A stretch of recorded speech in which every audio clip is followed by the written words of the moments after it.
Bethany Bible studies ക്യാമ്പിന് തുടക്കമായി. Adoor തിരുഹൃദയ ദേവാലയത്തിലാണ് camp നടക്കുന്നത്.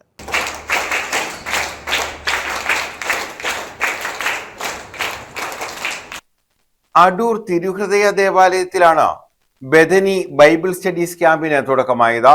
ഇടവക വികാരി ഫാദർ സുബിൻ ഉദ്ഘാടനം ചെയ്തു. വാക്യത്തിലാണ് നമ്മുടെ ഈ ബെഥനി ബൈബിൾ സ്റ്റഡീസ് ഈ ക്യാമ്പ് ഇവിടെ ക്രമീകരിച്ചിരിക്കുന്നത്. ദൈവത്തെ അറിയാനും ദൈവത്തെ സ്നേഹിക്കാനും ദൈവത്തിൽ വളരുവാനും നമുക്ക് സാധിച്ചാൽ നമ്മുടെ ജീവിതം അനുഗ്രഹിക്കപ്പെട്ടതായിരിക്കും.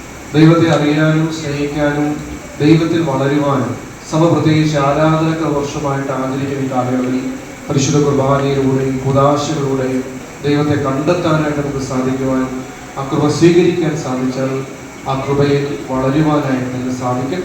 അത് നിങ്ങൾക്ക് എല്ലാവർക്കും സാധിക്കട്ടെ എന്ന് ഹൃദയപൂർവ്വം പ്രാർത്ഥിച്ചുകൊണ്ട് പറക്കോട് പള്ളി വികാരി father Bibin, brother Stanley, brother Shibin തുടങ്ങിയവർ പങ്കെടുത്തു. 4 ദിവസമാണ് ക്യാമ്പ് സംഘടിപ്പിച്ചിട്ടുള്ളത്. വിശ്വത്തെ നേടാനുള്ള പാട്ട് വന്നത് വിശ്വാസത്തിന്റെ ഒരു സംശയം വന്നില്ലേ?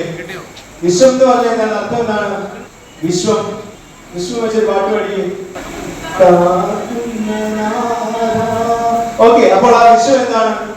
വിശ്വംഭരൻ എന്താണ്? വിശ്വം എന്ന് പറഞ്ഞാൽ ലോകം, ഭൂമി.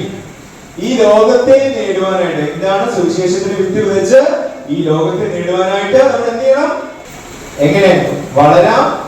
വചനങ്ങൾ ന്യൂസ് ബ്യൂറോ, അടൂർ.